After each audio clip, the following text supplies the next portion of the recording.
ఈ హెడ్లైన్స్ అయిపోతే డీటెయిల్స్కి పోదాం.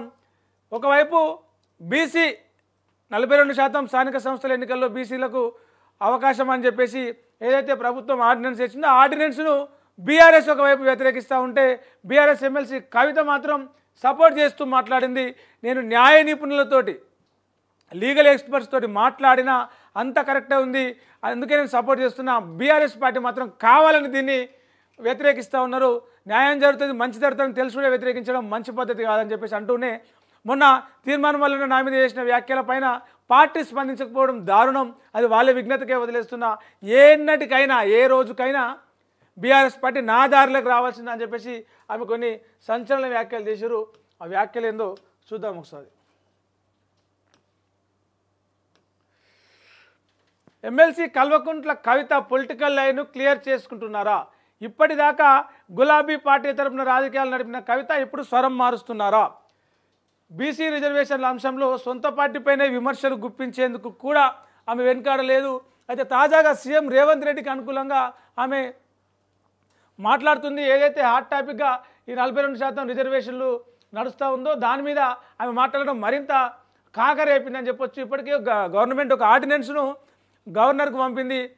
ఏదైతే 42% రిజర్వేషన్లు బీసీలకు స్థానిక ఎన్నికలు అమలు చేయాలని చెప్పేసి 2 బిల్లులు ఆమోదం పొందించి కేంద్రానికి పంపిన, రాష్ట్రపతి ఆమోదం పంపిన, ఆ 2 రాలేదు. ఇంకా ఆ 2 రాకముందుకే మీరు ఆర్డినెన్స్ ఎట్లా పంపుతారని చెప్పేసి బీఆర్ఎస్ బీజేపీ 2 వ్యతిరేకిస్తూ ఉన్నాయి.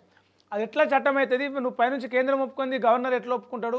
న్యాయపరమైన చిక్కులు వస్తాయి, నిలబడదు ఈ ఆర్డినెన్స్ అని చెప్పేసి కొంతమంది న్యాయ నిపుణులు కూడా మాట్లాడుతుంటే తాజాగా బీఆర్ఎస్ ఎమ్మెల్సీ కవిత మాత్రం లేదు ప్రభుత్వం చేస్తున్నది కరెక్టే, రేవంత్ సర్కార్కి నేను సపోర్ట్ చేస్తున్నా అన్నట్టుగా మాట్లాడారు.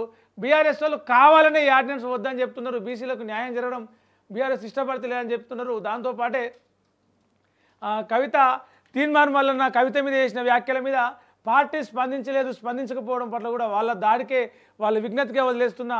ఇదంతా కూడా అసలు కనీసం ఖండన ప్రకటన కూడా విడుదల చేయలేదు. మహిళా నేతలు ఉన్నారు, సీనియర్ నేతలు ఉన్నారు, పార్టీ కూడా ఎలాంటి స్పందన చేయలేదు. ఒక్కరంటే ఒక్కరు కూడా దీనిపైన అధికారికంగా స్పందించలేదు. ఇక వాళ్ళ విఘ్నతకే వదిలేస్తున్నా.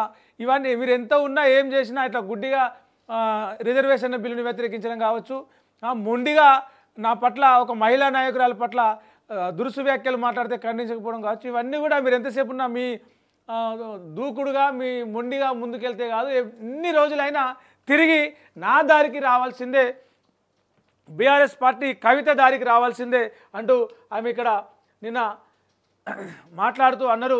ఇక అదట్లా ఉంటే